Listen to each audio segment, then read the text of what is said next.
Monsieur Richard Ramos du Modem. Oui, j'ai essayé de voir vos comptes. A priori, ils ne sont pas publiés. Alors, je voulais savoir, est-ce que c'est moi qui ai un problème avec l'informatique ou est-ce que vos comptes ne sont pas publiés comme la loi oblige les entreprises à le faire?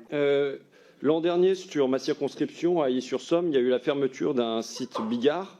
Mais avant ça, il y avait déjà eu un rapport de remis par le cabinet d'émergence au CHSCT. Je voudrais vous en lire. Donc, ça portait sur les conditions de travail et les risques psychosociaux.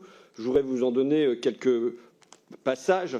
D'abord, un malaise physique chez les salariés. J'ai des problèmes aux doigts, à la main, une tendinite au coude, des problèmes aux épaules. On avait cette statistique, 5% de l'effectif est concerné par une déclaration de maladie professionnelle, soit un taux de fréquence des maladies professionnelles très supérieur au taux national du secteur. C'est toujours le rapport qui le dit. Surtout un malaise psychosocial avec des troubles du sommeil, de la tension, de l'anxiété, des troubles de l'alimentation, de la morbidité. Des gens qui témoignaient « Je suis suivi par un psychologue, ma vie familiale est détruite, et puis la santé, je n'ai plus de sommeil ». Pourquoi? Parce que pendant des années, on a dit à ces gens « Non, non, votre site ne va pas fermer », même s'il n'y avait aucun investissement sur ce site. On l'a laissé complètement péricliter, on les a laissés à l'abandon. Et ils en arrivaient à ne plus être du tout motivés par leur travail. Ils disaient « On le fait quand même, et tous les matins, je vomis quand je me lève, et pas le week-end, ça ne va pas ». Comment se fait-il, on le demande au CHSCT, donc au directeur, comment se fait-il que des salariés sont à 2 doigts du suicide? Réponse du directeur, on n'est pas là pour régler les problèmes de santé des uns ou des autres.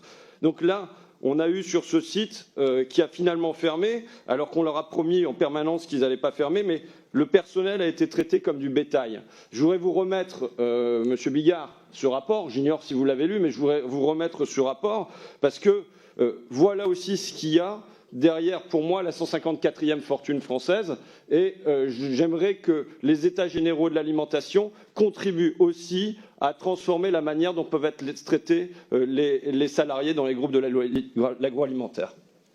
Merci. La parole est à nos intervenants. Je vous remercie pour ce rapport. J'en prends acte. Je prends acte de vos questions également.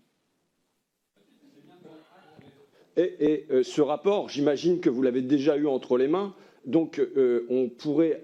Il porte quand même des accusations assez lourdes sur le comportement de l'encadrement de la direction du groupe Bigard à l'égard de ses salariés. On peut quand même avoir une réaction aujourd'hui du groupe Bigard. Merci. Monsieur Ramos, juste compléter votre question et ensuite on laisse la parole à Monsieur Bigard. Nous sommes ici dans la fabrique de la loi. La loi vous oblige à déposer vos comptes. Vous ne répondez pas à la question si vous les déposez. Donc je considère que votre non-réponse est une réponse. Comment voulez-vous qu'on puisse travailler avec vous sur de la transparence si vous-même, devant la représentation nationale, devant les élus que nous sommes, vous ne répondez pas à nos questions? Sur la question que vous évoquez, simplement, nous achetons 25 000 bovins par semaine que nous payons toutes les semaines.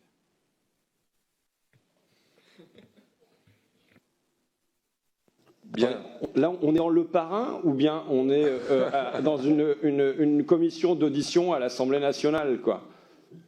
Merci. Je vais prendre des questions de Mathieu. Attendez, je m'excuse. Juste, Monsieur Ruffin, non, je comprends. Je comprends que vous puissiez être déçu de la concision de la réponse à votre question. Je conclus juste. Je souhaite aussi que les députés. Je conclus juste, Monsieur le Président. Mais je vous donne 15 secondes pour conclure. Ouais, mais je ne sais pas quel est trop l'intérêt qu'on nous dise les questions qu'on peut poser, auxquelles on a des chances d'avoir des réponses. Puisque là, en l'occurrence, vous pouvez poser toutes les questions que vous voulez. Je ne peux pas mettre les mots dans la bouche de Monsieur Bigard pour ses réponses. Donc tout le monde note la concision de la réponse. Vous pouvez la regretter. Je ne peux pas non plus mettre des mots dans la bouche de M. Bigard. Donc je voudrais que les autres députés puissent poser leurs questions. Si vous les laissez leur poser, peut-être qu'on pourra revenir sur la vôtre à la fin. Merci. En tout cas, je me solidariserai avec eux pour qu'ils aient une réponse à leurs questions. Merci, M. Ruffin. Oui, par solidarité avec les députés qui sont exprimés précédemment, vous dire que la Maison Bigard a affaibli le secteur coopératif par les pratiques commerciales qui ont été les siennes. Elle ne peut pas mépriser le débat démocratique et la tonalité, la civilité des réponses dans une commission des affaires économiques. J'ai 5 ans de retour, c'est la première fois que je vois cette attitude. Donc je me solidarise des députés qui ont posé des questions précédemment.